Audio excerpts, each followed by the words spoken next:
Dalam konteks yang lebih luas, tari topeng memiliki banyak fungsi, salah satunya pelengkap ritual keagamaan. Salah satu tari topeng unik di Bali adalah topeng panca.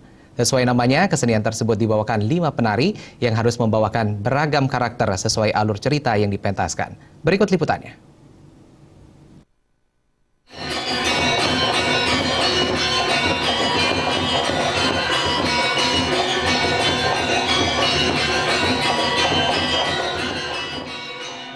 Pondok Seni Ulian Pongah, Banjarlosan, Desa Takmung, Kecamatan Banjar Angkan Klungkung, merupakan salah satu sanggar yang konsisten mementaskan tari topeng panca di Bali.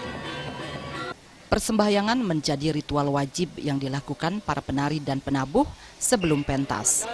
Ritual khusus juga dilakukan para penari terhadap topeng yang akan dikenakan. Prosesi khusus ini bertujuan menjaga taksu topeng.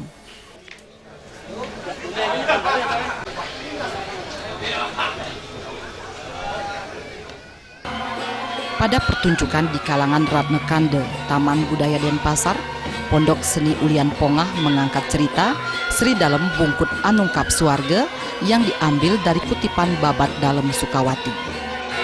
Jalan cerita ini dari awalnya kita ambil di situasi di Kerajaan Klungkung, di Sueceleng Sepuro di Gelgel, pada zaman pemerintahan Sri Dalem Sri Haji Ketut Budo Kepakisan.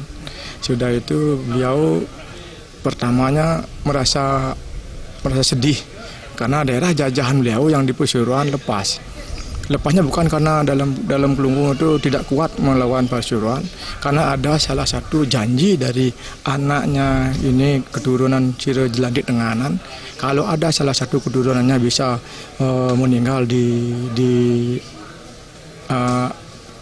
situasi perang di alam peyudan, istilahnya orang tuanya yang dulunya jadi lintah itu bisa kembali jadi lelangit biasa.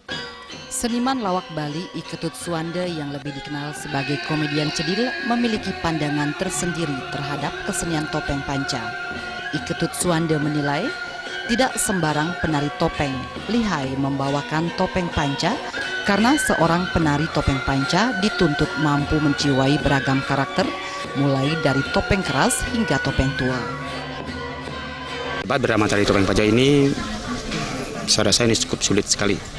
Semuanya ada di sana, ya, berbagai unsur tergabung di dalam drama tari topeng, baik itu tari, cerita, karakter, watak, semuanya ada di sana.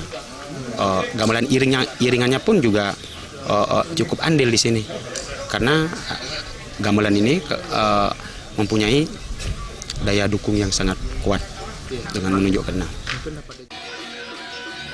Tidak berhenti pada pemahaman berbagai karakter. Penari topeng panca juga dituntut memperhatikan beragam hal-hal lain, di antaranya tata bahasa, penggunaan fungsi saput penopengan secara tepat, dan gending atau tembang yang dibawakan. Perpaduan kesepahaman antara penari dan tabuh atau gamelan pengiring turut menjadi faktor penting yang tidak bisa diabaikan. Jadi gamelan pengiring dengan para penari ini saling berkaitan erat sekali. Saya rasa ini sebuah pertunjukan yang beda, karena dari dulu leluhur kita menciptakan topeng panca ini saya rasa penuh makna, dan ini sangat bertujuan mulia sekali demi generasi selanjutnya.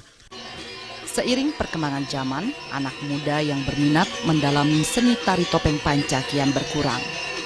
Bila ditelusuri, tari topeng panca tidak hanya menyuguhkan tarian. Topeng panca juga menjadi media dalam mengedukasi masyarakat mengenai babat atau cerita pemimpin di masa silam. Alit Sidi dan Kadek Indrawan, Bali TV.